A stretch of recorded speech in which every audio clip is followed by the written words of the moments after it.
I think we're all pretty excited to finally be back to playing cricket again. I mean, it's been such an up and down kind of period for all of us. I think as players, we've been quite frustrated by having kind of limited access to be able to play international cricket again.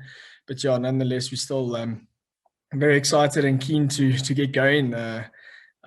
Irrespective of where we're going, yeah, whether we're in a bubble or not, we're still very excited for the up and coming series. Yeah, thanks, Colin. I was there, I think in 2016, we played a triangular when I was still part of the white ball side. We played Australia, West Indies, South Africa triangular. But I didn't play any games, but obviously I got to see what the kind of conditions were. It was obviously a different venue.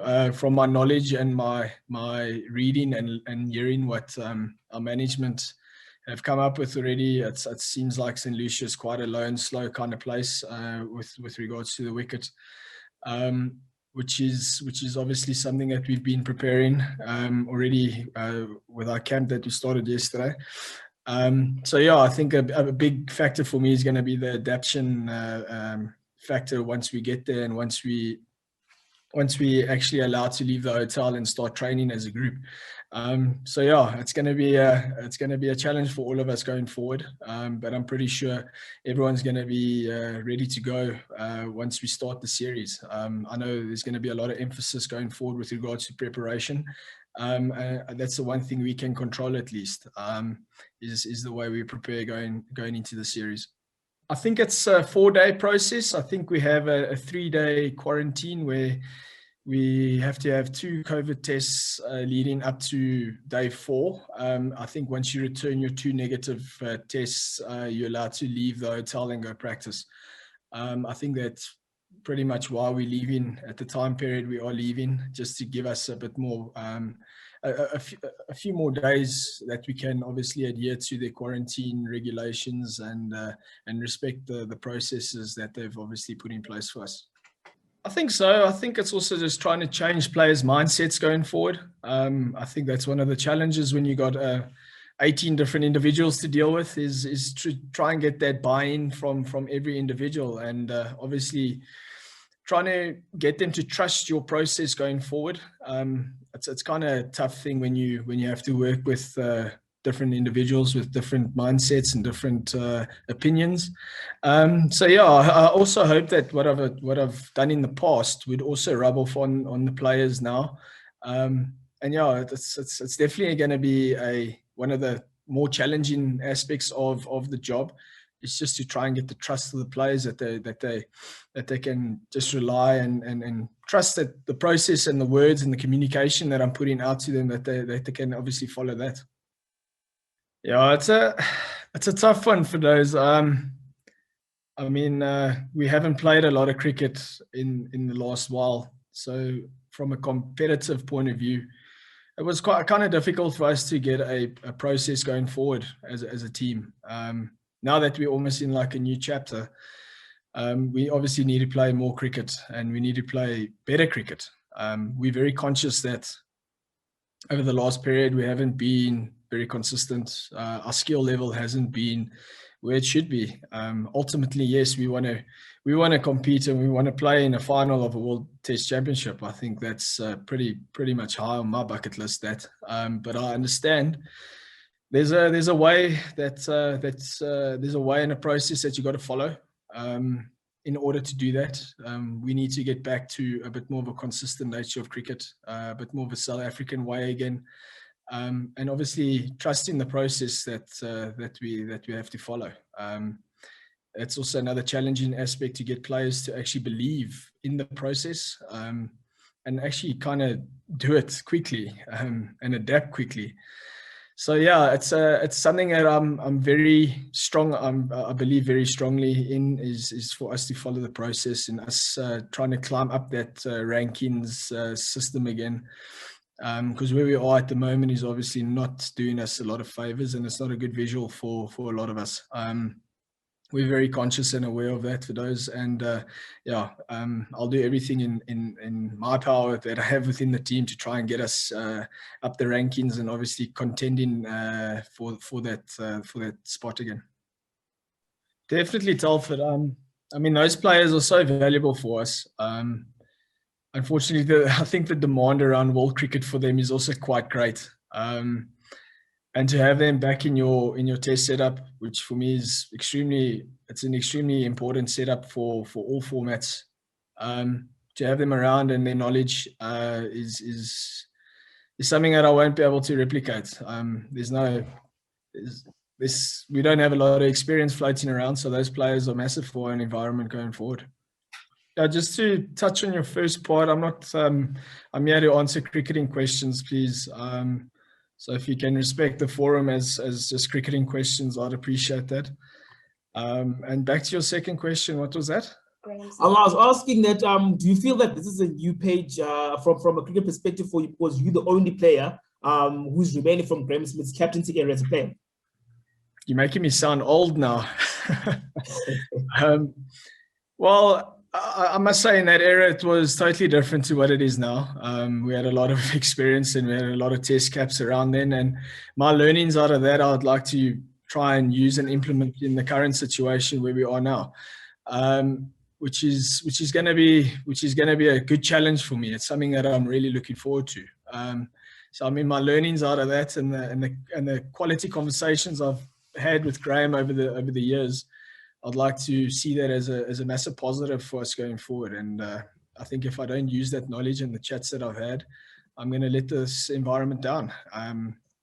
So yeah, I'd like to see the period that I spent in that time and even the years after that has molded me and taught me a lot of good lessons that I obviously have to filter into this group now.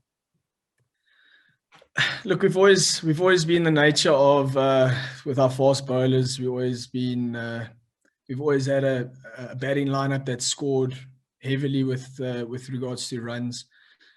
So I think that's basically the South African way for us. We need to get back to scoring big hundreds for us again. We need to get back to taking fifers like it used to be, something that we were accustomed to growing up, something that was a rich culture and a rich success for cricketers growing up. And yeah, I'd like to see us just get back to those ways, scoring runs again, taking 20 wickets to win a test. That's what made us successful in the past. And I mean, there's great references that I was able to play with and watch when I was younger. And we know that we need to get back to those kind of old South African characteristic ways.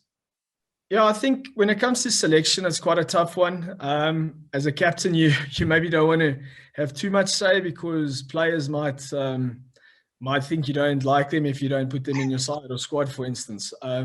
But I do have a little bit of say. I work hand in hand with Mark with regards to that. He maybe asks my advice and he asks my input on certain players because I've maybe seen them in the domestic game.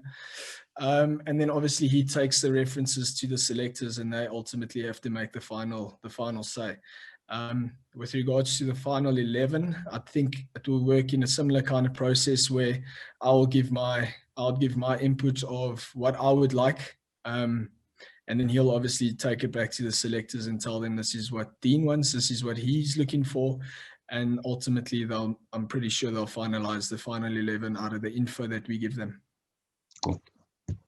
So as a group, we only got together yesterday for our day one of our camp. I know building up to this camp, the guys within the squads have been training with their franchises. So they have had facilities and access to prepare in their respective cities where they're based.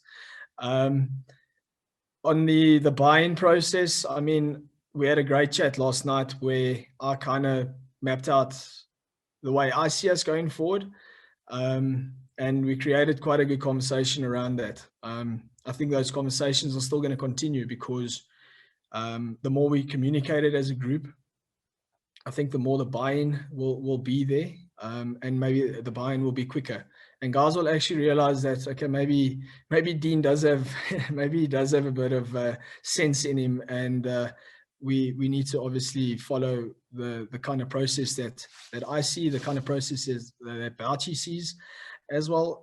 So yeah, we had a very, very good constructive communication conversation yesterday, which I think will still, as I mentioned, would still continue over the next few weeks.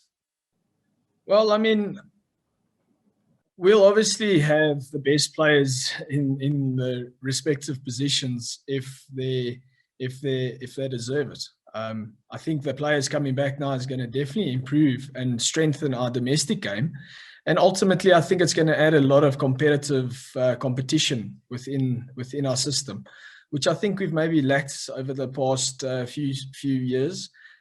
So I see it as a massive positive for those guys coming back, and I'm pretty sure if they knocking on the door, maybe breaking the door down, it's a great thing for the current guys in the squads to maybe get a little firecracker, and maybe try and push them and ultimately motivate their game in a good way. So I see it as a very healthy kind of competition going forward.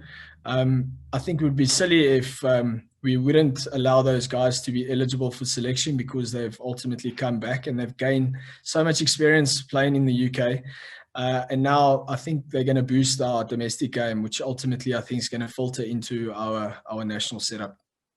I think one thing that COVID has done good for cricket is that you have your extended squads now, and I think you can tick nearly all the boxes when it comes to covering all your bases, whether it's adding more batsmen, whether it's adding more seamers or more spinners. I think it's the first time ever that we're touring with 4 spinners, and it's a massive luxury for myself as captain, and I think as a squad, it's a big luxury for us. Obviously, we don't know what the conditions are going to be. We're going to obviously have to assess it when we get there and adapt accordingly. So yeah, having more armory, I would say, with regards to spin bowling, is a big positive for us going into this test, or this test series, especially because we're not too familiar of the conditions, and I'd rather have too many players there than too little. I think Quinny will be pretty much in his position that he's been for us for quite some time now. We look him as probably at number 5 or 6. I would think Quinny's maybe going to be best suited at number 6 for us. Without Faf there, I think a guy like Keegan Peterson comes into the mix now. I think he's been waiting quite some time now on the sidelines, and I mean, there's a massive opportunity for him now if he gets selected, that he needs to obviously take his opportunity when it comes. And I mean, there's a lot of room for him to try and make an impact in our batting lineup. He's got a few years under his belt now domestically, and he's scored quite a lot of runs in the past few seasons, which is good for us. We know that he's a seasoned campaigner, quite experienced in the domestic game. He's got a good energy, good attitude, and he brings a different kind of dynamic to our lineup. So yeah, I think that's pretty much where I would see the Faf position being replaced, and I think that's where Quinny will be best suited for us.